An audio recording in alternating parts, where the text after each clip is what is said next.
ओम श्री परमात्मने नमः। ओम वासुदेवाय नमः। ओम व्यासदेवाय नमः। ओम जगन्नाथ दासाय नमः। हे माँ सरस्वती तुम्हें कंठरे बस, माँ कंठरे बस। अतिबड़ी जगन्नाथ दास रचित श्रीमद् भागवत महापुराण एकादश स्कंध त्रयोविंश बा 13तम अध्याय आज शुणा। यही अध्याय तत्व मानकर संख्या और पुरुष प्रकृति संबंधी विवेक कथा एठारे वर्णना करा जायछि। एहार प्रथम भाग में पद्यांतरी एवं द्वितीय भाग में यार व्याख्या शुणा। तो प्रत्येक दिन धारावाहिक भाव शुणापी चैनल टी निश्चय सब्सक्राइब करंतु एवं भागवत बाणी शुणा द्वारा आमे अनेक पाप रु मुक्त होता।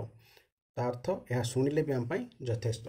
तेज आसतु ये अध्याय आम आरंभ करवा। त्रयोविंश अध्याय पुरुष प्रकृति विचार जन्म मरण प्रकार तत्वमानंकर निर्णय वर्णन त्रयोविंशोऽध्याय।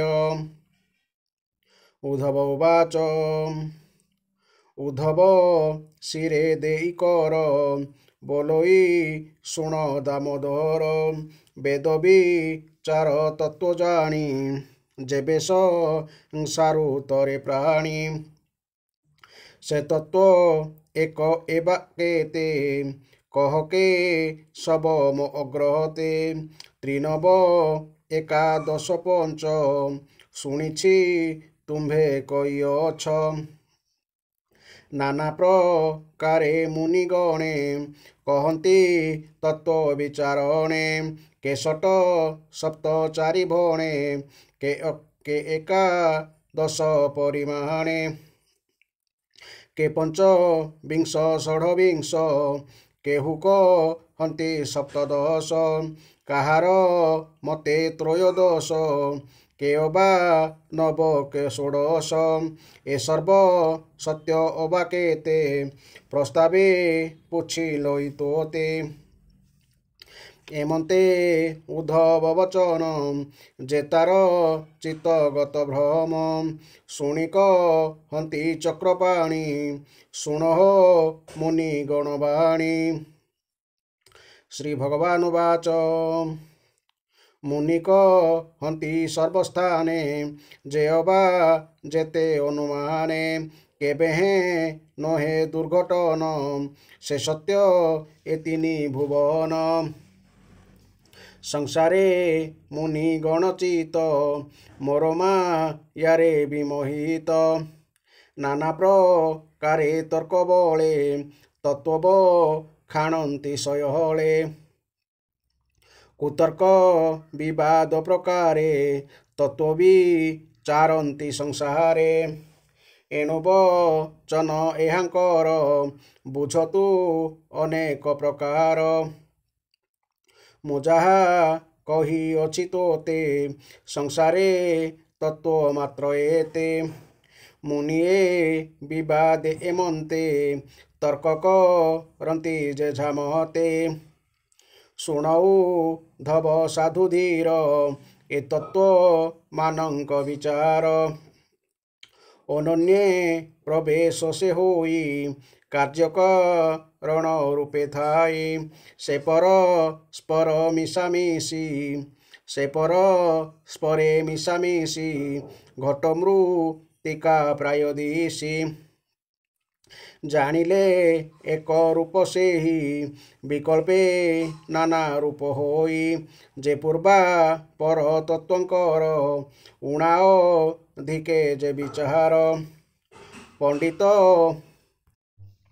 पंडित गणे बाद चिंती जेतेबा कहीण छन्ति मुनिब चन सुघटन तेणु से नुहई खंडन स्वभावे मोर माया घेनी जुक्ति करन्ति जेते मुनि तांक वचन मोहितरे मुहिस्ता पई सुनिश्चले एणु जे तत्वज्ञ पुरुष दियंती ज्ञान उपदेश ईश्वर पुरुषଙ୍କ गात्रे विभेद नाही तिळ मात्रे विकल्पे कल्पना गोचरे जीव परम भेद करे ଯୁକ୍ତି କରନ୍ତି ଶ୍ରୁତି ଭେଦେ ପଣ୍ଡିତ ସ୍ୱଭାବ ବିବାଦେ ତଥାପି ତାହାଙ୍କ ବଚନ ମୁହିଁ ଯେ କରଇ ସ୍ଥାପନ ପ୍ରକୃତି ଭେଦ ତିନି ଗୁଣ ତତ୍ତ୍ୱରେ ନୁହନ୍ତି ଗଣନ କାଳସୋ ଭାବ ଯେ ଈଶ୍ୱର ତ୍ରିଗୁଣୁ ଅଟନ୍ତି ସେ ପହର ତାହାର ସର୍ବଶକ୍ତି ଭାବେ ତାତହୁଁ ତ୍ରିଗୁଣ ସମ୍ଭବେ ତେଣୁ ଏ ସଂସାରେ ଉକତ ଯେ ସୂତ୍ର ନାମ ମହତତ୍ୱ ପୁରୁଷ ପ୍ରକୃତି ମହତ ଅହଙ୍କାର ନବ ମରୁତ ତେଜସ ହିତେ ଆପକ୍ଷିତି ଏ ନବ ତତ୍ୱର ଗଣତି ଚକ୍ଷୁନା ଶିକା ଚର୍ମକର୍ଣ୍ଣ ଜିହ୍ୱା ଇନ୍ଦ୍ରିୟ ପଞ୍ଚଜ୍ଞାନ ବଚନ ଗୁଦ ପାଦ ପାଣି ଉପସ୍ଥ ପଞ୍ଚକର୍ମ ଘେନି ଉଭୟ କର୍ତ୍ତା ମନ ମିଶି ଏ ରୂପେ ଏକାଦଶ ଭାଷୀ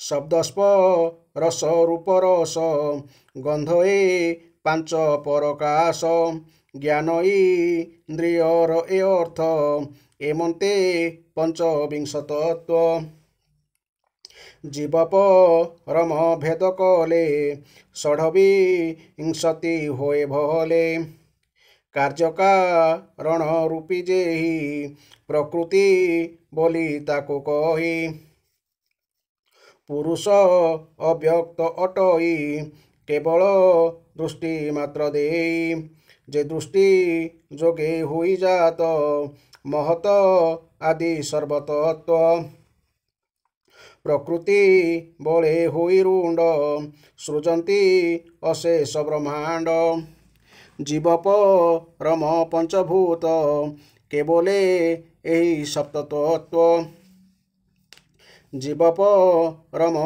ଏକ ମାନି କେହି ବା ଷଡ଼ ତତ୍ତ୍ୱ ଗଣି ଜୀବ ପରମ ଏକ ମାନି କେହି ବା ଷଡ଼ ତତ୍ତ୍ୱ ଗଣି ତେଜ ବର ଜଳ ଅନ ଆତ୍ମାରୁ ଏ ଯେ ଉତ୍ପନ୍ନ ଏତହୁଁ ଆନ ସବୁ ଜାତ ଏଣୁ ସେ ବୋଲେ ଚାରି ତତ୍ତ୍ୱ କର୍ମ ଇନ୍ଦ୍ରିୟ ପଞ୍ଚଭୂତ ଆବର ପଞ୍ଚତନ ମାତ୍ର ପର ମନ ପରମ ଆତ୍ମା ଘେନି କେ ସପ୍ତ ଦଶ ତତ୍ତ୍ୱ ହୋଣି ମନ ଆତ୍ମାକୁ ଏକ ମାନି କେହୁ ଷୋଡ଼ଶ ତତ୍ତ୍ୱ ଗଣି କର୍ମ ଇନ୍ଦ୍ରିୟ ପଞ୍ଚଭୂତ ଜୀବ ପରମ ମନସ୍ତତ୍ତ୍ୱ ଏ ରୂପେ ତ୍ରୟୋଦଶ ତତ୍ତ୍ୱ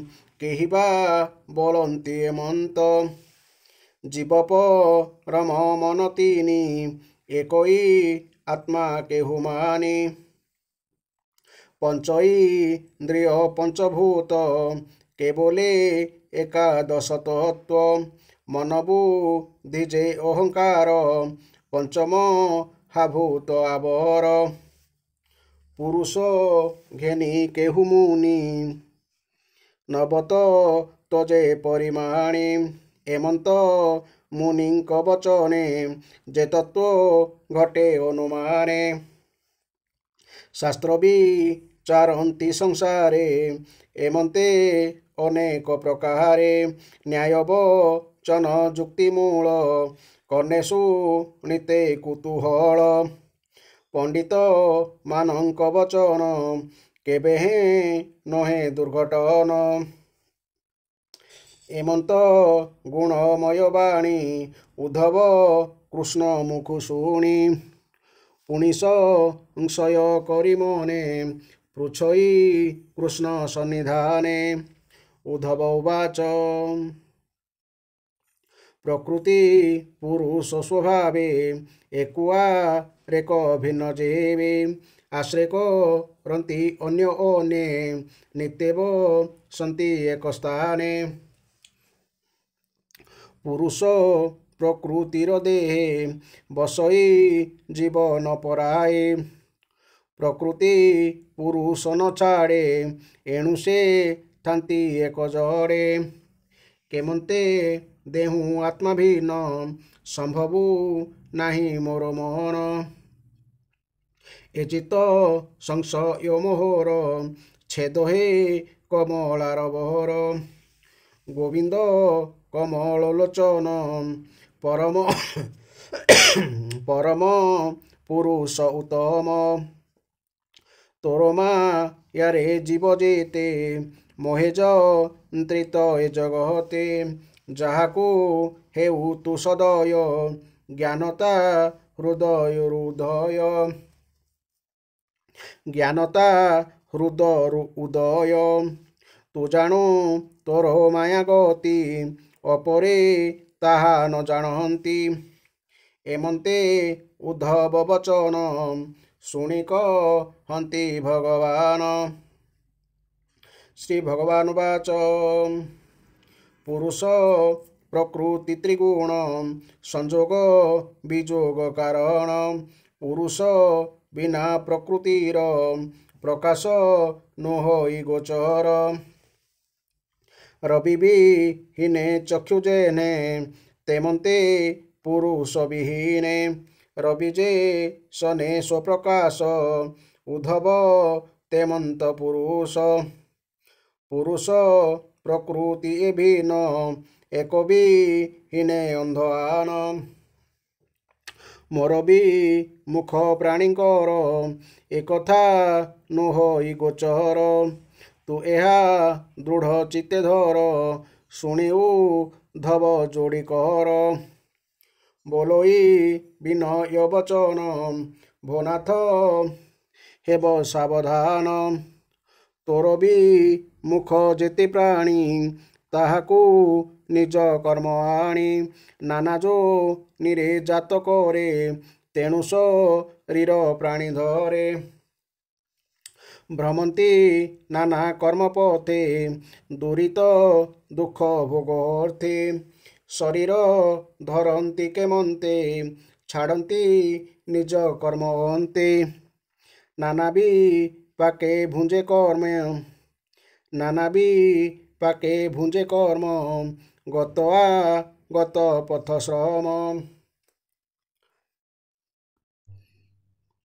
ଭନାଥ ଭକତ ବଛଳ କରୁଣା ସିନ୍ଧୁ ଆଦି ମୂଳ ନମ ଗୋବିନ୍ଦ ଦାମୋଦର କହସ ସଂଶୟ ଯାଉ ମୋର ଉଦ୍ଧବ ବାକ୍ୟେ ଯଦୁନାଥ ଜୀବର ଗତି ପରମାର୍ଥ କହନ୍ତି ଉଦ୍ଧବକୁ ଚାହିଁ ଶୁଣ ଏକ ଚିତ ହୋଇ ମନଟି ହୋଇ କର୍ମମୟ ନାନା ପ୍ରକାରେ ସୃଜେ ଦେହ ପ୍ରାଣୀ ଜୀବନ ଅନ୍ତକାଳେ ମନ ଇନ୍ଦ୍ରିୟ ପଞ୍ଚମେଳେ ପ୍ରାଣ ସଙ୍ଗତେ ଛାଡ଼ିବେ गे କର୍ମାନୁସାରେ ଜନ୍ମ ଲୋଭେ ଏ ଆତ୍ମା ମନ ପଛେ ପଛେ ସ୍ୱଭାବେ ବୋଲଇ ପ୍ରତ୍ୟକ୍ଷେ ଏଣୁ ସେ ମନ ଥାଇ ଯହିଁ ଏ ଜୀବ ଆତ୍ମା ମିଳେ ତହିଁ ଏ ଆତ୍ମା ଅହଙ୍କାରେ ବନ୍ଦୀ ଅଦୃଷ୍ଟ ବଶ ନିରବଧି ଏଣୁ ଏ ନାନା ମନରୋଥେ ବିଷୟ ଧ୍ୟାଇ ଅବିରତେ ବେଦବ ଚନେ କର୍ମ করে শোকহ রসে সে বিহরে ধ্যানে চিন্তই স্বর্গবাস দেবত্ব ইন্দ্র পণেয়াস ভূমিরে চিন্তে রাজপদ নানা প্রকার ভোগেশ্বর এমন্তে চিন্ত ইনিরতে মনভ্রমাই নানা পথে এমন্ত মন জহি রহে জ্ঞান রায়ে সর্বদেহে মনবাসনা জীব সঙ্গে কর্ম মিলই তার আগে। যেবে সে অন্য দেহে পোষে একান্তে মন তহি মিশে। আত্মা সঙ্গতে রহে স্থিরে পূর্ব শরীর সে পাশরে। লভই নূଆ দেহি সঙ্গ তেবে পাশরে পূর্ব অঙ্গ। জীব সঙ্গতে চলে প্রাণ এমন্তে লভই মরণ।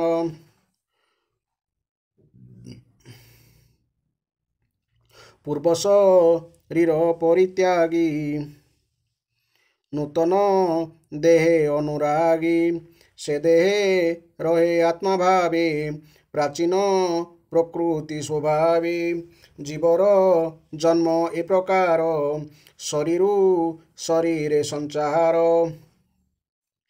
এ জীব স্বপ্ন মনোরথে যে রূপে ভ্রম থায়ে নিত্যে। নিদ্রা বসানে সচেতে যে রূপে পাশরই চিতে।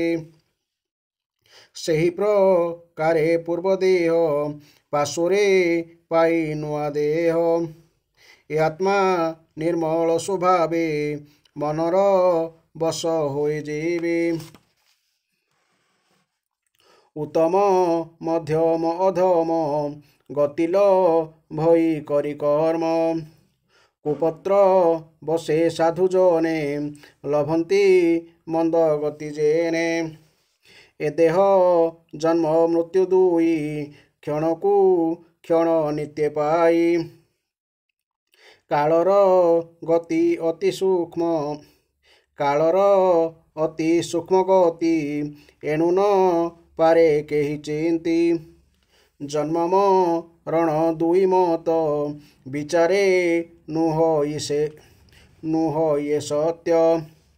ଜନ୍ମାଦି ମରଣ ପର୍ଯ୍ୟନ୍ତେ ଜୀବର ଭ୍ରମ ବୋଲିତେ।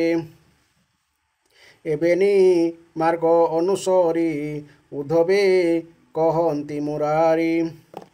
ଯେସନେ ଦୀପର ଅନଳ ବୃକ୍ଷର ଫଳ ସ୍ୱତ ଜଳ।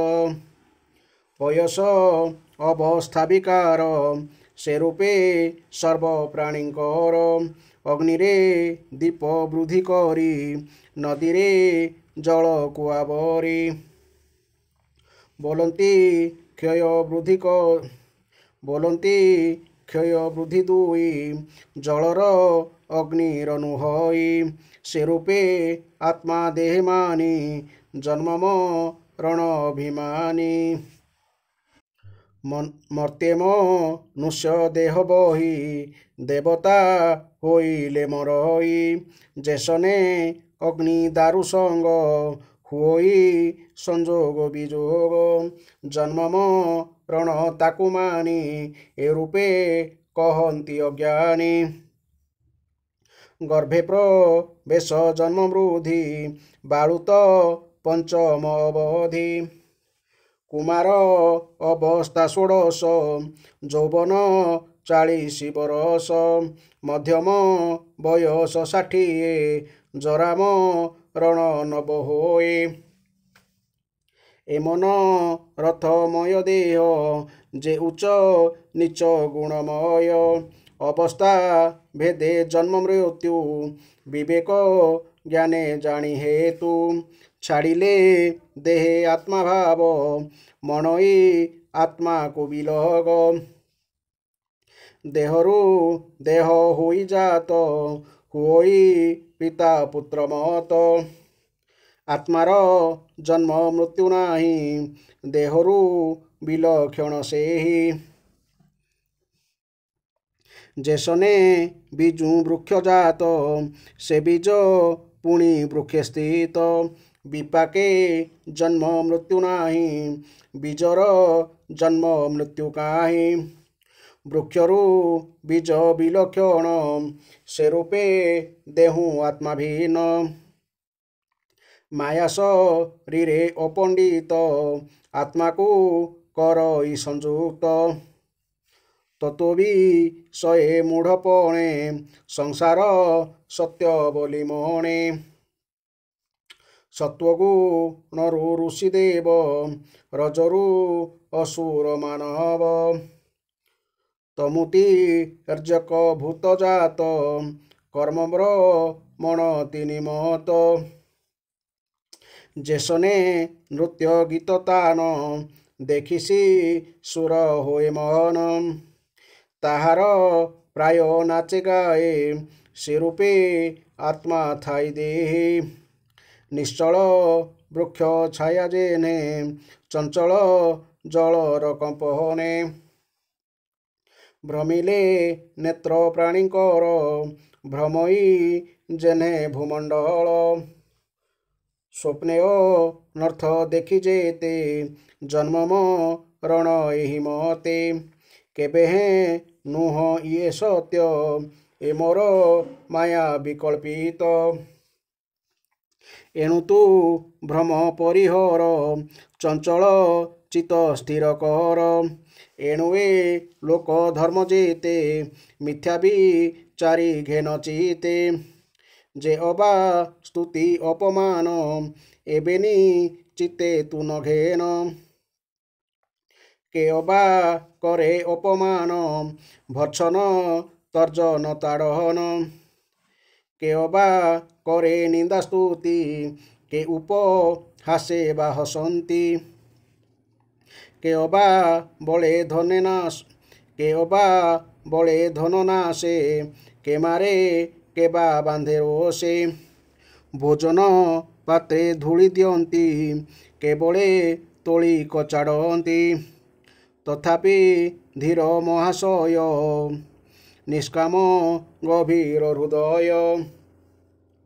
ଯେ ପ୍ରାଣୀ ନିନ୍ଦା ସ୍ତୁତି ସହେ ଅଦୃଷ୍ଟ ମାନେ ସ୍ଥିର ରହେ ଈଶ୍ୱର ନିଷ୍ଠ ତତ୍ପରେ ଆତ୍ମାକୁ ଆପଣେ ଉଦ୍ଧରେ। ଉଦ୍ଧବ ଉବାଚ ଉଦ୍ଧବ କୃଷ୍ଣ ମୁଖୁ ଶୁଣି ବୋଲୋଇ ଶୁଣ ଚକ୍ରପାଣି ଏ ବଡ଼ ସଂଶୟ ମୋ ଚିତେ ଏମନ୍ତ କେ ଅଛି ଜଗତେ କେ ପାରେ ଏତେ ଦୁଃଖ ସହି ମଞ୍ଚେ ମନୁଷ୍ୟ ଦେହ ବହି ଯାହାର ମର୍ମ ଅଭ୍ୟନ୍ତର ଭେଦଇ କୁବଚନ ସର ସେ ଚିତ୍ତ ନିବାରିବ ସହି ଏମନ୍ତ ପ୍ରାଣୀ ନ ଦେଖଇ ଯେ ଅବା ସର୍ବଶାସ୍ତ୍ର ମତେ ଯୋଗ ଅଭ୍ୟାସୀ ଦୃଢ଼ ଚିତେ ସେହି ଭ୍ରମଇ ଏ ଜଗତେ ନିନ୍ଦାସ୍ତ ବନ ବେନିପତେ। ସ୍ତୁତି ନିନ୍ଦନ ଯେ ପ୍ରକାର ଯେ ଦୁଷ୍ଟ ବଚନ ପ୍ରହାର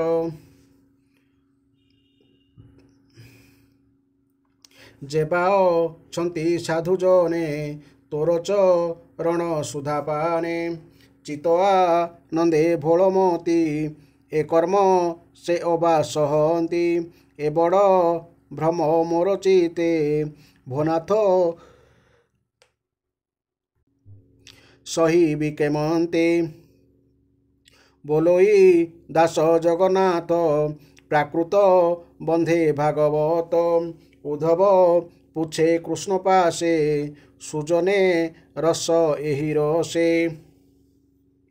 ଇତି ଶ୍ରୀମଦ୍ଭାଗବତେ ମହାପୁରାଣେ ପରମହଂସ ସହିତାୟାଂ ଏକାଦଶ ସ୍କନ୍ଧେ ଭଗବତ ଉଦ୍ଧବ ସମ୍ବାଦେ ତତ୍ତ୍ୱସଂଖ୍ୟାଦି ବିଚାରୋ ନାମ ତ୍ରୟୋବିଂଶୋऽଧ୍ୟାୟଃ। ବର୍ତ୍ତମାନ ଏହି ଅଧ୍ୟାୟର ବ୍ୟାଖ୍ୟା ଆମେ ଶୁଣିବା। ଉଦ୍ଧବ କହିଲେ, ହେ ପ୍ରଭୁ ବିଶ୍ୱେଶ୍ୱର, ଋଷିମାନେ ତତ୍ତ୍ୱର ସଂଖ୍ୟା କେତେ ବୋଲି କହିଛନ୍ତି? ଆପଣ ତ ବିଗତ 19ତମ ଅଧ୍ୟାୟରେ ତତ୍ତ୍ୱମାନଙ୍କର ସଂଖ୍ୟା 9, 11, 5, 3 ଅର୍ଥାତ୍ ମୋଟ 28 ବୋଲି ଗଣନା କରି କହିଲେ। ମୁଁ ତାହା ଶୁଣିସାରିଛି। କିନ୍ତୁ କେତେକ ଲୋକ ତତ୍ତ୍ୱ ସଂଖ୍ୟା 26 ବୋଲି କହନ୍ତି ତ ଆଉ କିଛି ଲୋକ 25 ବୋଲି କହନ୍ତି। ପୁଣି କେହି କେହି 7, 9 ଅଥବା 6ଟି ତତ୍ତ୍ୱ ଥିବାର ସ୍ୱୀକାର କରନ୍ତି। ପୁଣି କେତେକ ଲୋକ ଏହି ସଂଖ୍ୟା 4 ବୋଲି ମଧ୍ୟ କହୁଛନ୍ତି ତ ଆଉ କେତେକ ଲୋକ ଏହାକୁ 11 ବୋଲି କହୁଛନ୍ତି। କେତେକ ମୁନି ଋଷିଙ୍କ ମତରେ ତତ୍ତ୍ୱ ସଂଖ୍ୟା 17, ଓ କେତେକଙ୍କ ମତରେ 16, କେତେକ ଏହି ସଂଖ୍ୟା 13 ବୋଲି ବି କହୁଛନ୍ତି। ହେ ସନାତନ ଶ୍ରୀକୃଷ୍ଣ, ମୁନି ଋଷିମାନେ ଏପରି ବିଭିନ୍ନ ସଂଖ୍ୟା କହିବାର ଅଭିପ୍ରାୟ କ'ଣ? କୃପା କରି ଆପଣ ତାହା ବୁଝାଇ ଦିଅନ୍ତୁ। ଭଗବାନ ଶ୍ରୀକୃଷ୍ଣ କହିଲେ, ହେ ଉଦ୍ଧବ, ବେଦଜ୍ଞ ବ୍ରାହ୍ମଣମାନେ ଏ ସମ୍ବନ୍ଧରେ ଯାହା କିଛି କହନ୍ତି ସବୁ ଠିକ୍, କାରଣ ସବୁ ତତ୍ତ୍ୱ ପରସ୍ପରର ଅନ୍ତର୍ଭୁକ୍ତ। ମୋ ମାୟା ପ୍ରହେଳିକା ଦୃଷ୍ଟିରୁ ଦେଖିବାକୁ ଗଲେ କେଉଁ କଥାଟା ବା ଅସମ୍ଭବ? ସତ୍ତ୍ୱ, ରଜ ଆଦି ଗୁଣ ରୂପରେ ଓ ସେମାନଙ୍କର ବିଭିନ୍ନ ବୃତ୍ତି ରୂପରେ ମୋର ଯେଉଁ ସବୁ ଶକ୍ତି ରହିଛି, ଲୋକେ ସେହି ଶକ୍ତିର ରହସ୍ୟ ବୁଝିପାରନ୍ତି ନାହିଁ। ତେଣୁ ସେମାନେ ଆପଣା ଭାବନା ଅନୁସାରେ ଜିଦ୍ଦି ଧରି ଜଗତର କାରଣ ସମ୍ବନ୍ଧରେ ନିଜ ନିଜ ଭିତରେ ବାଦ ବିବାଦ କରନ୍ତି ଏବଂ କହନ୍ତି ତୁମେ ଯାହା କହୁଛ ତାହା ଠିକ୍ ନୁହେଁ, ମୁଁ ଯାହା କହୁଛି ତାହା ହିଁ ଠିକ୍। ଜଗତ ବୋଲି କିଛି ନାହିଁ, ଏହା କେବଳ କଳ୍ପନା। ସତ୍ତ୍ୱ ଆଦି ଗୁଣମାନଙ୍କ ମଧ୍ୟରେ ଆଲୋଡ଼ନ ସୃଷ୍ଟି ହେଲେ ହିଁ ଏହା ବିବିଧ କଳ୍ପନା ରୂପ ଜଗତର ଅସ୍ତିତ୍ୱ ଦୃଶ୍ୟ ହୁଏ। ଏହି ଜଗତ ହିଁ ହେଉଛି ବାଦ ବିବାଦ କରୁଥିବା ଲୋକଙ୍କର ବିବାଦୀୟ ବିଷୟ। ଇନ୍ଦ୍ରିୟମାନେ ଯେତେବେଳେ ସଂଯତ ହୋଇଯାଆନ୍ତି ଏବଂ ଚିତ୍ତ ଯେତେବେଳେ ଶାନ୍ତ ହୋଇଯାଏ, ସେତେବେଳେ ସେମାନଙ୍କର ଭେଦବୁଦ୍ଧି ଦୂର ହୋଇଯାଏ ଏବଂ ବାଦ ବିବାଦ ବି କେଉଁଆଡ଼େ ଉଭେଇଯାଏ। ହେ ନରଶ୍ରେଷ୍ଠ, ତତ୍ତ୍ୱ ସବୁ ପରସ୍ପର ମଧ୍ୟରେ ଅନୁପ୍ରବେଶ କରି ରହିଥାନ୍ତି। ତେଣୁ ବକ୍ତା ତତ୍ତ୍ୱମାନଙ୍କର ସଂଖ୍ୟା ଯେତେ ବୋଲି କହିବାକୁ ଚାହେଁ, ସେହି ଅନୁସାରେ ସେ କାରଣକୁ କାର୍ଯ୍ୟରେ ଅଥବା କାର୍ଯ୍ୟକୁ କାରଣରେ ମିଶାଇ ନିଜର ଇଚ୍ଛିତ ସଂଖ୍ୟା ବାହାର କରିଦିଏ।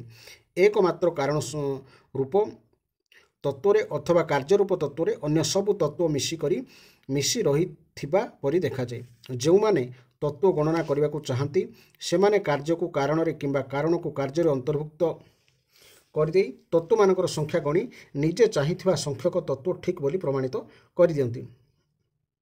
ତାଙ୍କର ପ୍ରତିପାଦନ ଯୁକ୍ତିସଙ୍ଗତ ହୋଇଥିବାରୁ ସମସ୍ତେ ତାହା ସ୍ୱୀକାର ମଧ୍ୟ କରନ୍ତି। ଯୁକ୍ତି ଦ୍ୱାରା ସବୁ କଥା ସିଦ୍ଧ ହୋଇଯାଏ, ତେଣୁ ତାହା ସତ୍ୟ ବୋଲି ଗୃହୀତ ହୁଏ। ହେ ଉଦ୍ଧବ, ଯେଉଁମାନେ ତତ୍ତ୍ୱ ସଂଖ୍ୟା 26 ବୋଲି ଦର୍ଶାନ୍ତି, ସେମାନେ କହନ୍ତି ଜୀବ ଅନାଦି କାଳରୁ ଅବିଦ୍ୟାରେ ଗ୍ରସ୍ତ ହୋଇ ରହିଛି। ସେ ନିଜେ ନିଜକୁ ଜାଣିପାରେ ନାହିଁ। ତାଙ୍କୁ ଆତ୍ମଜ୍ଞାନ ବିଷୟରେ ସଚେତ କରାଇବା ନିମନ୍ତେ ଅନ୍ୟ ସର୍ବଜ୍ଞ ଆବଶ୍ୟକ ହୁଅନ୍ତି। ଅତଏବ ପ୍ରକୃତିର କାର୍ଯ୍ୟ କାରଣ ରୂପ 24 ତତ୍ତ୍ୱ, ଏକ ପୁରୁଷ ଓ ଏକ ଈଶ୍ୱର, ଏହିପରି ସର୍ବମୋଟ ତତ୍ତ୍ୱ ସଂଖ୍ୟା 26। ତତ୍ତ୍ୱ ସଂଖ୍ୟା 25 ବୋଲି ମାନୁଥିବା ଲୋକେ କହନ୍ତି ଏହି ଶରୀରରେ ଥିବା ଜୀବ ଓ ଈଶ୍ୱରଙ୍କ ଭିତରେ ଅଣୁମାତ୍ର ପ୍ରଭେଦ ନାହିଁ, ତେଣୁ ସେ ଦୁହିଁଙ୍କ ଭିତରେ ପ୍ରଭେଦ ଅଛି ବୋଲି କହିବା ବୃଥା। ହୁଏତ କେହି ଜ୍ଞାନକୁ ତତ୍ତ୍ୱ ରୂପେ ଗଣିବାକୁ କହିପାରେ, କିନ୍ତୁ ଜ୍ଞାନ ତ ପ୍ରକୃତିର ଗୁଣ, ତେଣୁ ସେମାନେ ଜ୍ଞାନକୁ ଏକ ପୃଥକ୍ ତତ୍ତ୍ୱ ବୋଲି ସ୍ୱୀକାର କରନ୍ତି ନାହିଁ। ଏପରି ଭାବରେ 24 ଜଡ଼ ତତ୍ତ୍ୱ, ଏକ ଚେତନ ପୁରୁଷ ମିଶି ମୋଟ 25 ତତ୍ତ୍ୱ ହେଲା। ତିନି ଗୁଣର ସାମ୍ୟାବସ୍ଥା ହିଁ ପ୍ରକୃତିର ସ୍ୱରୂପ। ତେଣୁ ସତ୍ତ୍ୱ, ରଜ ଆଦି ଗୁଣ ଆତ୍ମାର ନୁହେଁ, ପ୍ରକୃତିର। ଏହିମାନଙ୍କ ଦ୍ୱାରା ଜଗତର ଉତ୍ପତ୍ତି, ସ୍ଥିତି ଓ ପ୍ରଳୟ ସଂଗଠିତ ହୁଏ। ତେଣୁ ଜ୍ଞାନ ଆତ୍ମାର ଗୁଣ ନୁହେଁ, ଏହା ପ୍ରକୃତିର ଗୁଣ ବୋଲି ପ୍ରମାଣିତ ହୁଏ। ଏହି ପ୍ରସଙ୍ଗରେ ସତ୍ତ୍ୱଗୁଣ ହିଁ ଜ୍ଞାନ, ରଜଗୁଣ ହିଁ କର୍ମ ଓ ତମୋଗୁଣ ହିଁ ଅଜ୍ଞାନ ବୋଲି କୁହାଯାଇଥାଏ। ପୁଣି ଗୁଣମାନଙ୍କରେ ଆଲୋଡ଼ନ ସୃଷ୍ଟି କରୁଥିବା ଈଶ୍ୱରଙ୍କୁ କାଳ, ସୂତ୍ର ଅର୍ଥାତ୍ ମହତତ୍ତ୍ୱକୁ ସ୍ୱଭାବ ଭାବରେ ଗ୍ରହଣ କରାଯାଇଥାଏ। ତେଣୁ 25 ଓ 26 ତତ୍ତ୍ୱ ପ୍ରମାଣିତ କରୁଥିବା ଉଭୟ ମତ ଯୁକ୍ତିସଙ୍ଗତ। ହେ ଉଦ୍ଧବ, ଯଦି ଗୁଣଗୁଡ଼ିକର ଉତ୍ପତ୍ତି ଓ ପ୍ରଳୟକୁ ଆଖି ଆଗରେ ରଖି ତିନି ଗୁଣକୁ ପ୍ରକୃତିଠାରୁ ଭିନ୍ନ ବୋଲି ଧରିବା, ତେବେ ତତ୍ତ୍ୱ ସଂଖ୍ୟା 28 ହୋଇଯାଉଛି।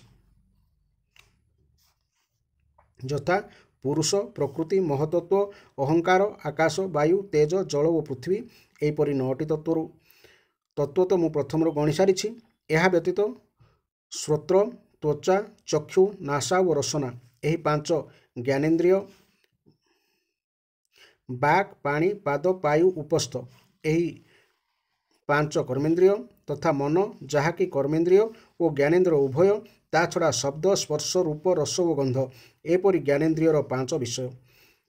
ଏହିପରି ଭାବରେ ମୋଟ 25 ତତ୍ତ୍ୱ ସହ ତିନି ଗୁଣକୁ ମିଶାଇଲେ ସର୍ବମୋଟ 28 ତତ୍ତ୍ୱ ହେଉଛି। କର୍ମେନ୍ଦ୍ରିୟମାନଙ୍କ ଦ୍ୱାରା ହେଉଥିବା 5 କର୍ମ, ଯଥା ଚାଲିବା, କହିବା, ମଳମୂତ୍ର ତ୍ୟାଗ କରିବା ଓ କର୍ମ କରିବା ତ ତତ୍ତ୍ୱ ନୁହେଁ, ତେଣୁ ଏସବୁ କର୍ମେନ୍ଦ୍ରିୟର ସ୍ୱରୂପ ବୋଲି ହିଁ ଧରିବାକୁ ହେବ। ସୃଷ୍ଟିର ଆରମ୍ଭରେ କାର୍ଯ୍ୟ 11 ଇନ୍ଦ୍ରିୟ ଓ ପଞ୍ଚଭୂତ ଏବଂ କାରଣ ମହତ୍ତତ୍ଵ ଆଦି ରୂପରେ ହିଁ ପ୍ରକୃତି ରହିଥାଏ। ସତ୍ୱଗୁଣ, ରଜଗୁଣ ଓ ତମଗୁଣର ସହାୟତା ନେଇ ପ୍ରକୃତି ଜଗତର ଉତ୍ପତ୍ତି, ସ୍ଥିତି ଓ ସଂହାର ସମ୍ବନ୍ଧୀୟ ବିଭିନ୍ନ ଅବସ୍ଥା ଧାରଣ କରେ। କିନ୍ତୁ ଅବ୍ୟକ୍ତ ପୁରୁଷ ପ୍ରକୃତି ଓ ତାର ଅବସ୍ଥାମାନଙ୍କର ସାକ୍ଷୀ ମାତ୍ର ହୋଇ ରହନ୍ତି। ପ୍ରକୃତି ଠାରୁ ମହତ୍ତତ୍ଵ ଆଦି ଯେତେ ବି ବିକାର ଉତ୍ପନ୍ନ ହୁଅନ୍ତି, ସେମାନଙ୍କର ପୁରୁଷଙ୍କ ବା ଈଶ୍ୱରଙ୍କ ଇ କ୍ଷଣରୁ ଶକ୍ତି ଲାଭ କରି ପରସ୍ପର ମିଶିଯାଆନ୍ତି ଏବଂ ପ୍ରକୃତିର ଆଶ୍ରୟ ନେଇ ତାହାରି ବଳରେ ବ୍ରହ୍ମାଣ୍ଡ ସୃଷ୍ଟି କରନ୍ତି। ଅର୍ଥାତ୍ ଈଶ୍ୱରଙ୍କ ଇ କ୍ଷଣ ଦ୍ୱାରା ହିଁ ପ୍ରକୃତି ସବୁ କାର୍ଯ୍ୟ କରେ। ହେ ଉଦ୍ଧବ, ଯେଉଁମାନେ ତତ୍ତ୍ୱମାନଙ୍କର ସଂଖ୍ୟା 7 ବୋଲି କହନ୍ତି, ସେମାନଙ୍କ ବିଚାରରେ ଆକାଶ, ବାୟୁ, ତେଜ, ଜଳ ଓ ଭୂମି ଏହି ପଞ୍ଚଭୂତ, ଷଷ୍ଠ ହେଲା ଜୀବ, ସପ୍ତମ ହେଲା ପରମାତ୍ମା, ଯିଏକି ସାକ୍ଷୀ, ଜୀବ ଓ ସାକ୍ଷ୍ୟ ଜଗତ ଉଭୟର ଅଧିଷ୍ଠାନ, ଏପରି 7 ତତ୍ତ୍ୱ ହେଲେ।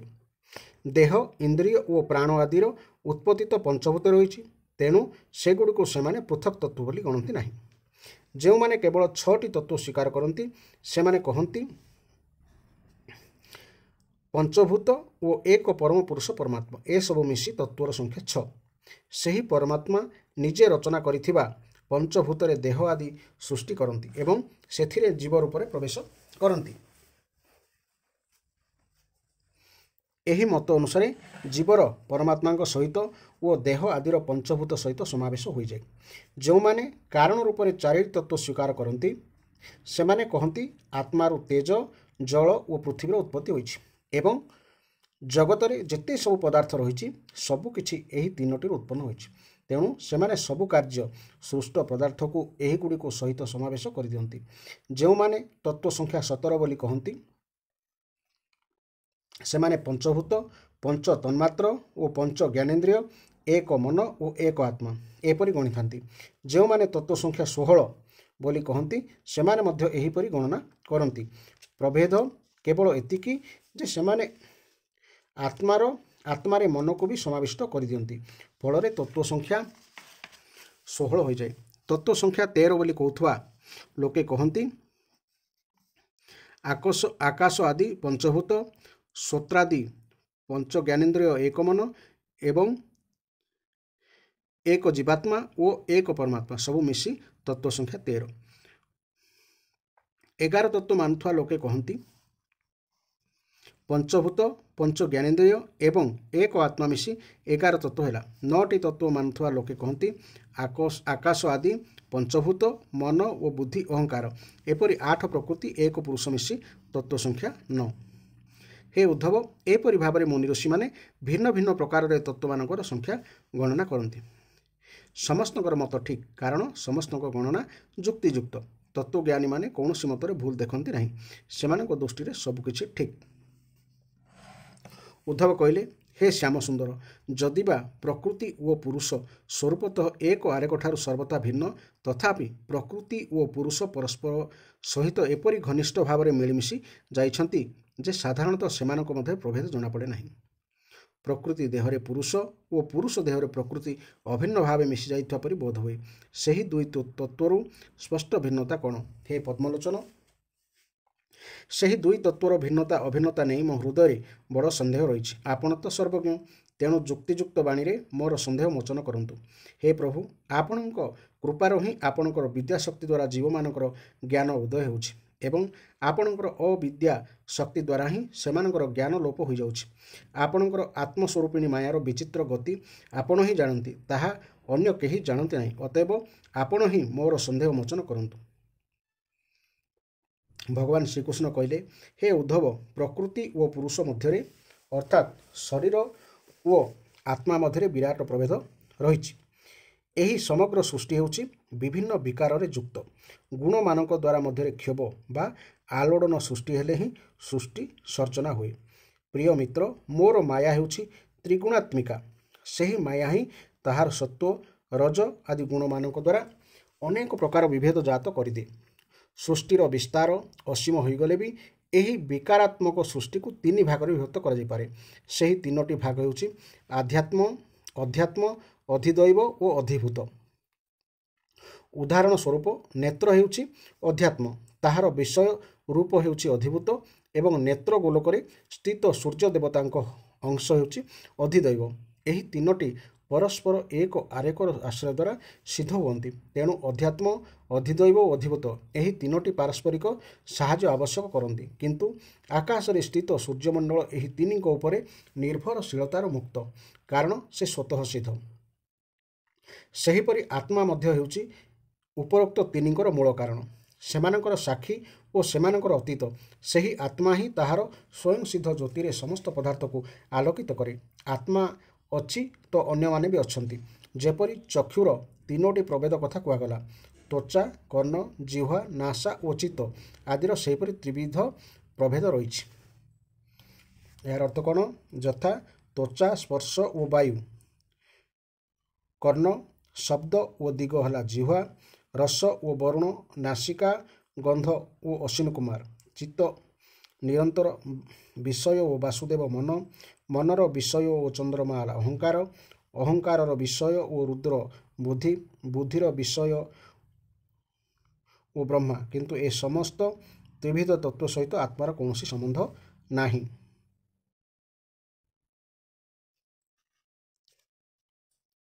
ପ୍ରକୃତିରୁ ମହତ୍ତତ୍ଵ ବିକଶିତ ହୁଏ, ମହତ୍ତତ୍ୱରୁ ଉତ୍ପନ୍ନ ହୁଏ ଅହଙ୍କାର। ପ୍ରକୃତିରୁ ମହତ୍ତତ୍ଵ ବିକଶିତ ହୁଏ, ମହତ୍ତତ୍ୱ ଉତ୍ପନ୍ନ ହୁଏ ଅହଙ୍କାର।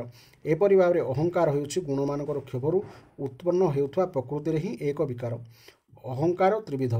ବୈକାରିକ, ଏଥିରୁ ସତ୍ତ୍ୱ ଗୁଣ ବିଶିଷ୍ଟ ମନ ଓ ଇନ୍ଦ୍ରିୟମାନଙ୍କର ଦେବତା ପ୍ରସନ୍ନ ଉତ୍ପନ୍ନ ହୁଅନ୍ତି।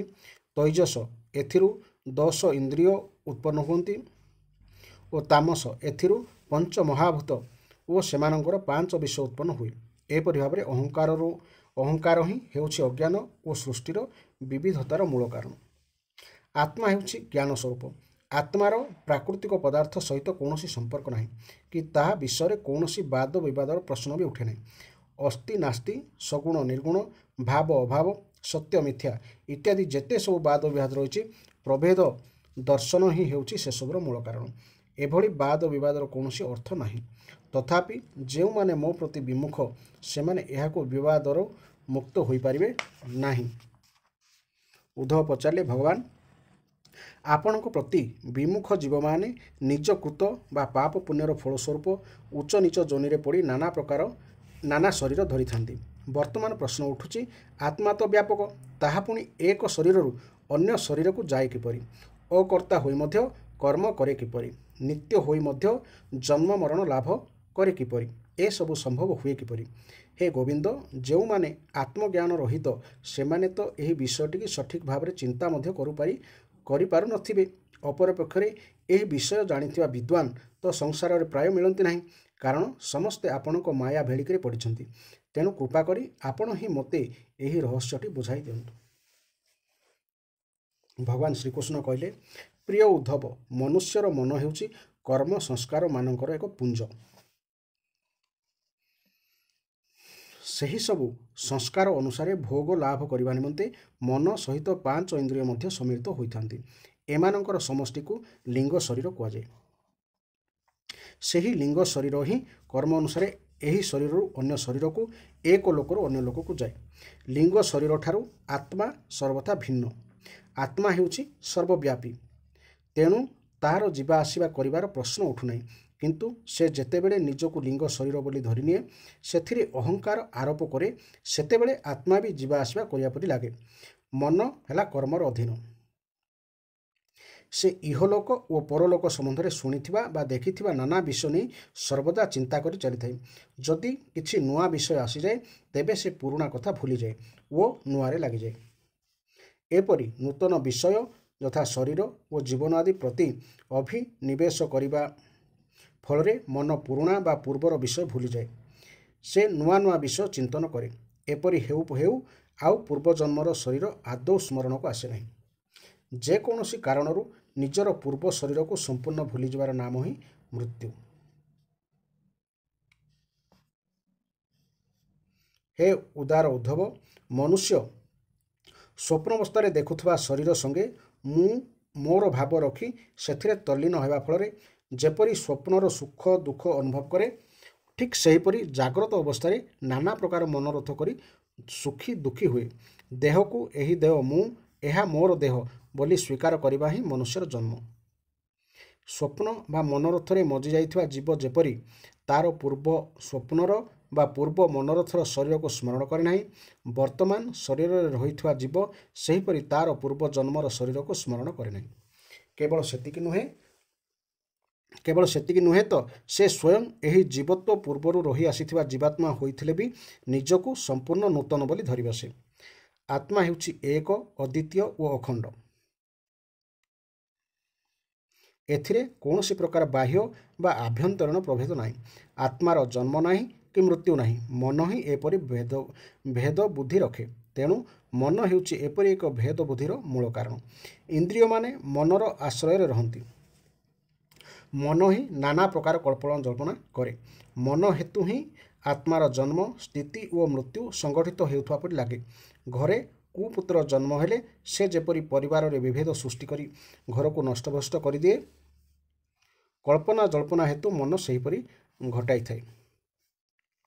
ମନ ସତ୍ୱ ଗୁଣ ବିଶିଷ୍ଟ ହୋଇଥିଲେ ମଧ୍ୟ ନାନା ପ୍ରକାର ସଂକଳ୍ପ ବିକଳ୍ପ କରି ଇନ୍ଦ୍ରିୟମାନଙ୍କୁ ବିକ୍ଷୁବ୍ଧ କରିଦେବା ହେତୁ ଜୀବ ପଥଭ୍ରଷ୍ଟ ହୋଇ ଘୂରି ବୁଲେ। ପ୍ରିୟ ଉଦ୍ଧବ, କାଳର ଗତି ଏପରି ସୂକ୍ଷ୍ମ ଯେ ତାହା ଦେଖି ହୁଏ ନାହିଁ। କାଳର ଗତି ଭିତରେ ଶରୀରରେ ଅନୁକ୍ଷଣ ଉତ୍ପତ୍ତି ଓ ବିନାଶ ହୋଇ ଚାଲିଥାଏ। କାଳର ଗତି ସୂକ୍ଷ୍ମ ହୋଇଥିବାରୁ ଏହା ଜନ୍ମ ମୃତ୍ୟୁ ଅନୁକ୍ଷଣ ହୋଇ ଚାଲିଥିଲେ ମଧ୍ୟ ଏହାକୁ ଦେଖି ହୁଏ ନାହିଁ। କାଳର ପ୍ରଭାବରେ ଦୀପ ଶିଖାର, ନଦୀ ପ୍ରବାହର ଓ ବୃକ୍ଷର ଧରିଥିବା ଫଳର ଅବସ୍ଥା ଅନବରତ ବଦଳୁଥାଏ। ସକଳ ପ୍ରାଣୀଙ୍କ ଶରୀରର ଆୟୁ ଅବସ୍ଥା ଆଦି ମଧ୍ୟ ସେହିପରି ବଦଳୁଥାଏ। ତେଣୁ ଦୀପର ବର୍ତ୍ତମାନର ଜ୍ୟୋତି ଦେଖି ତାହା ସେହି ଏହା ଜ୍ୟୋତି ବୋଲି କହିବା, ନଦୀ ପ୍ରବାହର ଜଳ ଦେଖି ତାହା ପୂର୍ବର ସେହି ଜଳ ବୋଲି କହିବା ଓ ଭାବିବା ଯେପରି ଭୁଲ ବା ମିଥ୍ୟା। ବିଷୟ ଚିନ୍ତନରେ ବ୍ୟର୍ଥ ଜୀବନ କଟାଉଥିବା ଅବିବେକୀ ମନୁଷ୍ୟ ଅନ୍ୟକୁ ଦେଖି ସେ ସେହି ପୁରୁଷ ବୋଲି ଭାବିବା ବା କହିବା ସେହିପରି ସମ୍ପୂର୍ଣ୍ଣ ମିଥ୍ୟା। ଆତ୍ମା କୌଣସି କର୍ମ ବୀଜ ହେତୁ ଜନ୍ମ ହୁଏ ନାହିଁ କି ମରେ ନାହିଁ। ତାର ଜନ୍ମ ଓ ମରଣ ଅଛି ବୋଲି ଧରି ନେବାଟା ଏକ ଭ୍ରମ। ଆତ୍ମା ଅମର। କାଠ ବା ଜାଳେଣୀ ଦ୍ୱାରା ସଂଯୋଗରେ ଅଗ୍ନି ଜଳିବା ପରି ଦେଖାଯାଏ ଏବଂ ଜାଳେଣୀ ଦ୍ରବ୍ୟ ସରିଗଲେ ଅଗ୍ନି ଲିଭିବା ପରି ଦେଖାଯାଏ। କିନ୍ତୁ ଅଗ୍ନି ତତ୍ତ୍ୱ ତ ସର୍ବବ୍ୟାପକ। କାଠ ଜଳିବା ଓ ଲିଭିଯିବା ଦ୍ୱାରା ଅଗ୍ନି ତତ୍ତ୍ୱରେ କୌଣସି ପ୍ରଭାବ ପଡ଼େ ନାହିଁ। ଠିକ୍ ସେହିପରି ଆତ୍ମାର ଜନ୍ମ ମୃତ୍ୟୁ ନାହିଁ। ତଥାପି ଅଜ୍ଞାନୀକୁ ଭ୍ରମବଶତଃ ଆତ୍ମାର ଜନ୍ମ ମୃତ୍ୟୁ ଥିବା ପରି ଜଣାପଡ଼େ। ହେ ଉଦ୍ଧବ, ଗର୍ଭାଧାନ, ଗର୍ଭବୃଦ୍ଧି, ଜନ୍ମ, ବାଲ୍ୟାବସ୍ଥା, କିଶୋରାବସ୍ଥା, ଯୌବନାବସ୍ଥା, ପ୍ରୌଢ଼ାବସ୍ଥା, ବାର୍ଦ୍ଧକ୍ୟ ଓ ମୃତ୍ୟୁ, ଶରୀରରେ ଏପରି 9ଟି ଅବସ୍ଥା ହୋଇଥାଏ। ଶରୀର ଜୀବଠାରୁ ଭିନ୍ନ ଏବଂ ଏସବୁ ବୃଦ୍ଧି କ୍ଷୟ ଅବସ୍ଥା ଜୀବର ମନକଳ୍ପିତ। କିନ୍ତୁ ଅଜ୍ଞାନ ବଶତଃ ଗୁଣମାନଙ୍କୁ ଧରିଥିବାରୁ ଜୀବ ଏସବୁ ଅବସ୍ଥାକୁ ନିଜର ଅବସ୍ଥା ବୋଲି ଭାବି ବ୍ୟସ୍ତ ହୁଏ ଏବଂ ବିବେକ ଉଦୟ ହୋଇଗଲେ ଏସବୁ ନିମନ୍ତେ ବ୍ୟସ୍ତ ହେବା ଛାଡ଼ିଦିଏ। ପୁତ୍ରର ଜନ୍ମ ଦେଖି ପିତା ଓ ପିତାଙ୍କର ମୃତ୍ୟୁ ଦେଖି ପୁତ୍ର ଅନୁମାନ କରିନେବା ଉଚିତ ଯେ ଜନ୍ମ ମୃତ୍ୟୁକୁ ଦେଖୁଥିବା ଦ୍ରଷ୍ଟାର ଜନ୍ମ ମୃତ୍ୟୁ ହୋଇନଥାଏ। ଜନ୍ମ ଓ ମୃତ୍ୟୁକୁ ଆତ୍ମା ଜାଣେ। ତେଣୁ ଆତ୍ମା ନିଜେ ଜନ୍ମ ଓ ମୃତ୍ୟୁ ପାଉଥିବା ଶରୀର ନୁହେଁ। ସେ ଏଥିରୁ ସମ୍ପୂର୍ଣ୍ଣ ପୃଥକ୍ ଅଟେ। ଉଦ୍ଭିଦର ପ୍ରାରମ୍ଭିକ ଅଙ୍କୁରୋଦ୍ଗମ ଅବସ୍ଥା ତଥା ସେହି ଉଦ୍ଭିଦର ଚରମ ପରିଣତି ବା ତାହା ଶୁଣି ସୁଖୀ ମରିଯିବା ଅବସ୍ଥାରୁ ଜ୍ଞାନୀ ଜନ ତାହାର ଜନ୍ମ ଓ ମୃତ୍ୟୁକୁ ଦେଖିଥାନ୍ତି। ସେହି ଉଭୟ ଅବସ୍ଥା ଦେଖୁଥିବା ବ୍ୟକ୍ତି ଯେପରି ବୃକ୍ଷଠାରୁ ସମ୍ପୂର୍ଣ୍ଣ ଭିନ୍ନ, ଶରୀରର ଜନ୍ମ ମୃତ୍ୟୁକୁ ଦେଖୁଥିବା ତତ୍ତ୍ୱ ମଧ୍ୟ ସେହିପରି ଶରୀରଠାରୁ ସମ୍ପୂର୍ଣ୍ଣ ଭିନ୍ନ। ସେହି ତତ୍ତ୍ୱଟି ହେଉଛି ଆତ୍ମା, ଯାହାର କି ଜନ୍ମ ଓ ମୃତ୍ୟୁ ନାହିଁ। ଅଜ୍ଞାନୀ ଲୋକ ପ୍ରକୃତି ଓ ଆତ୍ମାକୁ ଏହିପରି ତାତ୍ତ୍ୱିକ ରୂପରେ ବିବେଚନା କରେ ନାହିଁ। ଇନ୍ଦ୍ରିୟ ଜନିତ ସୁଖଭୋଗକୁ ହିଁ ସତ୍ୟ ବୋଲି ଧରି ନେଇ ସେଥିପ୍ରତି ଗଭୀର ଭାବରେ ଆସକ୍ତ ହୋଇଯିବା ଫଳରେ ସେ ଜନ୍ମ ମୃତ୍ୟୁ ଚକ୍ରରେ ପଡ଼ି ଘୁରୁଥାଏ। ନିଜର କର୍ମ ଅନୁସାରେ ଜନ୍ମ ମୃତ୍ୟୁ ଚକ୍ରରେ ପଡ଼ି ଘୁରୁଥିବା ଅବିବେକୀ ଜୀବ ସାତ୍ତ୍ୱିକ କର୍ମରେ ଆସକ୍ତି ରଖିଲେ ଋଷିଲୋକ ଓ ଦେବଲୋକରେ, ରାଜସିକ କର୍ମରେ ଆସକ୍ତି ରଖିଲେ ମାନବ ଜନି ଓ ଅସୁର ଜନିରେ ତଥା ତାମସୀ କର୍ମରେ ଆସକ୍ତି ରହିଲେ ଭୂତ, ପ୍ରେତ ବା ପଶୁପକ୍ଷୀ ଆଦି ଜନ୍ମରେ ଜନ୍ମ ନେବାକୁ ପଡ଼େ।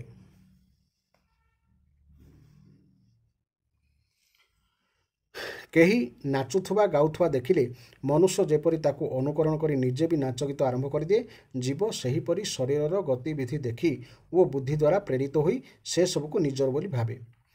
ନିଜେ ନିଷ୍କ୍ରିୟ ହୋଇଗଲେ ବି ସେସବୁକୁ ଅନୁକରଣ ନିମନ୍ତେ ବାଧ୍ୟ ହୋଇଯାଏ। ନଦୀ ପୋଖରୀ ଆଦି ଜଳ ହଲିଲେ ସେଥିରେ ପ୍ରତିବିମ୍ବିତ ହୋଇଥିବା ତଟସ୍ଥ ବୃକ୍ଷର ଛାୟା ବି ଯେପରି ହଲିଲା ପରି ଦେଖାଯାଏ। ଘିରି ଘିରି ହୋଇ ବୁଲିଲେ ଆଖି ବୁଲିବା ସହିତ ଆମ ଚାରିପାଖର ପୃଥିବୀ ମଧ୍ୟ ଯେପରି ବୁଲିବା ପରି ଦେଖାଯାଏ, ଅଥଚ ସେପରି ଦେଖାଯିବା ଓ ବୁଲିବା ସମ୍ପୂର୍ଣ୍ଣ ମିଥ୍ୟା ହୋଇଥାଏ। ଏବଂ ଯେପରି ମନରେ ଭାବିଥିବା ତଥା ସ୍ୱପ୍ନରେ ଦେଖାଯାଉଥିବା ଭୋଗ୍ୟ ପଦାର୍ଥ ସର୍ବଦା ମିଥ୍ୟା ହିଁ ହୋଇଥାଏ। ହେ ଦାସାର୍ହ, ଆତ୍ମାର ବିଷୟାନୁଭବ ରୂପ ସଂସାର ବି ସେହିପରି ସର୍ବଥା ଅସତ୍ୟ ହୋଇଥାଏ। ଆତ୍ମା ହେଉଛି ନିତ୍ୟ, ଶୁଦ୍ଧ, ବୁଦ୍ଧ ଓ ମୁକ୍ତ। ସ୍ୱପ୍ନରେ ଦେଖାଯାଉଥିବା ଆପଦ ବିପଦ ଯେପରି ଜାଗ୍ରତ ନହେଲା ପର୍ଯ୍ୟନ୍ତ ମୋଚନ ହୁଏ ନାହିଁ, ବିଷୟ ସବୁ ସତ୍ୟ ହୋଇନଥିଲେ ମଧ୍ୟ ବାରମ୍ବାର ବିଷୟ ଚିନ୍ତନ କରୁଥିବା ଜୀବର ଜନ୍ମ ମୃତ୍ୟୁ ରୂପ ସଂସାର ଚକ୍ରରେ ସେହିପରି ବିଷୟ ଚିନ୍ତନ ନ ଛାଡ଼ିବା ପର୍ଯ୍ୟନ୍ତ କେବେ ହେଲେ ନିବୃତ୍ତ ହୁଏ ନାହିଁ। ପ୍ରିୟ ଉଦ୍ଧବ, ତେଣୁ ଏହି ଦୁଷ୍ଟ ବା ସଦା ଅତୃପ୍ତ ଇନ୍ଦ୍ରିୟମାନଙ୍କ ଦ୍ୱାରା କଦାପି ବିଷୟ ଭୋଗ କର ନାହିଁ। ଆତ୍ମାର ପ୍ରକୃତ ସ୍ୱରୂପ ବିଷୟରେ ଜାଣିନଥିବାରୁ ହିଁ ଆମେ ଭାବୁ ଆତ୍ମା ସୁଖ ଦୁଃଖ ଆଦି ବିବିଧ ଅନୁଭୂତି ଲାଭ କରେ। ତେଣୁ ଏପରି ଭାବନା ଦୂର କର। ଜାଣି ରଖ ଯେ ଏହିପରି ଅନୁଭୂତି ଆତ୍ମାରେ କେବଳ ପ୍ରତିବିମ୍ବିତ ହୁଏ। ପ୍ରକୃତରେ ଏହା ହେଉଛି ଭ୍ରମାତ୍ମକ ଓ ମାୟା ମାତ୍ର। ଅସାଧୁ ପୁରୁଷ ତଣ୍ଟିଆ ମାରି ଘରୁ ବାହାର କରିଦେଉ, ଗାଳି ଓ ଅପମାନ ଦେଉ, ଉପହାସ କରୁ, ନିନ୍ଦା କରୁ, ମାରୁ, ପିଟୁ, ବାନ୍ଧି ପକାଉ, ଜୀବିକା ଛଡ଼ାଇ ନେଉ, ତୁମ ଉପରେ ଛେପ ପକାଉ, ପରିସ୍ରା କରିଦେଉ, ନାନା ପ୍ରକାର ହଇରାଣ କରୁ, ଏପରିକି ତୁମର ନିଷ୍ଠା ଭାଙ୍ଗି ଦେବାକୁ ଚେଷ୍ଟା କରୁ ପଛେ ତାହାର କୌଣସି ପ୍ରକାର ଉପଦ୍ରବରେ କ୍ଷୁବ୍ଧ ନ ହେବା ଉଚିତ। କାରଣ ସେ ବିଚରା ଅଜ୍ଞାନୀ, ତାକୁ ପରମାର୍ଥ ଯେ କ'ଣ ତାହା ଆଦୌ ଜଣାନାହିଁ। ତେଣୁ ସେ ନିଜର କଲ୍ୟାଣ ଚାହାନ୍ତି। ସେ କୌଣସି ବାହ୍ୟ ଉପାୟ ପ୍ରୟୋଗ ନ କରି କେବଳ ନିଜର ବିବେକ ବୁଦ୍ଧି ଦ୍ୱାରା ହିଁ ନିଜକୁ ସବୁ କଠିନ ସମସ୍ୟାରୁ ରକ୍ଷା କରିବାକୁ ପଡ଼ିବ। ବସ୍ତୁତଃ ଆତ୍ମଦୃଷ୍ଟି ହିଁ ସମସ୍ତ ବିପତ୍ତିରୁ ରକ୍ଷା ପାଇବାର ଏକମାତ୍ର ଉପାୟ। ଉଦ୍ଧବ କହିଲେ, ହେ ଭଗବାନ, ଆପଣ ହେଉଛନ୍ତି ସମସ୍ତ ବକ୍ତାଙ୍କ ମଧ୍ୟରେ ଶ୍ରେଷ୍ଠ। ମୁଁ ଦୁର୍ଜନମାନଙ୍କର ତିରସ୍କାରକୁ ଅର୍ଥାତ୍ ଅପମାନ ବା ଅତ୍ୟାଚାରକୁ ଅତ୍ୟନ୍ତ ଅସହ୍ୟ ମନେ କରେ। ତେଣୁ ଆପଣ ଯାହା କହିଲେ ତାହା ଯେପରି ବୁଝିପାରିବି ଓ ଆପଣଙ୍କ ଉପଦେଶ ଯେପରି ଜୀବନରେ ପାଳନ କରିପାରିବି, ମୋତେ ଏ କଥାଟି ସେହିପରି ବୁଝାଇ ଦିଅନ୍ତୁ।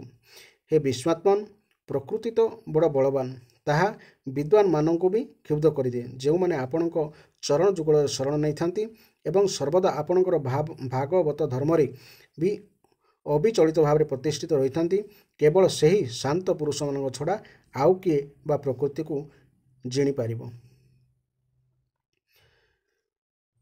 ଏହି ଅଧ୍ୟାୟଟି ଏକ ଗଭୀର ଭାବାର୍ଥର ଅଧ୍ୟାୟ ଅଟେ। ଏହା ବୁଝିବା ସମୟ ସାପେକ୍ଷ, ତଥାପି ଧାରାବାହିକ ଭାବେ ଶୁଣିପାରିଲେ ଆମେ ଅନ୍ୟାନ୍ୟ ଗଭୀର କଥା ମଧ୍ୟ ବୁଝିବାକୁ ସମର୍ଥ ହେବା। କିନ୍ତୁ ବୁଝିବା ପାଇଁ ଆମର ମନ ଦରକାର। ମନ ଖାଦ୍ୟ ଉପରେ ନିର୍ଭର କରେ। ଖାଦ୍ୟ ଯଦି ସାତ୍ତ୍ୱିକ ହୁଏ ବା ନିରାମିଷ ବା ରାଜସିକ ବା ତାମସିକ ଭୋଜନ ନ ହୁଏ, ତେବେ ଆମର ଅନେକ ଗଭୀର ଜ୍ଞାନକୁ ଆମେ ବୁଝିପାରିବା। ତ ଗଭୀର ଜ୍ଞାନକୁ ବୁଝିବାକୁ ହେଲେ ପ୍ରଥମେ ଆମକୁ ସାତ୍ତ୍ୱିକ ଖାଦ୍ୟ ଖାଇବାକୁ ପଡ଼ିବ। ସାତ୍ତ୍ୱିକ ଖାଦ୍ୟର ଗାଈ କ୍ଷୀର ହେଲା, ଦେଶୀ ଗାଈ କ୍ଷୀର ହେଲା ସବୁଠାରୁ ଉତ୍କୃଷ୍ଟ, ଯାହାକି ଜ୍ଞାନ ଚକ୍ଷୁ ଖୋଲିବାରେ ବହୁତ ସାହାଯ୍ୟ କରେ। ତ ଏହିଭଳି ଭାବରେ ଧାରାବାହିକ ଭାବେ ଶୁଣିବା ପାଇଁ ଚ୍ୟାନେଲଟିକୁ ନିଶ୍ଚୟ ସବସ୍କ୍ରାଇବ୍ କରନ୍ତୁ। ଜୟ ଜଗନ୍ନାଥ, ଜୟ ଜଗନ୍ନାଥ, ଜୟ ଜଗନ୍ନାଥ।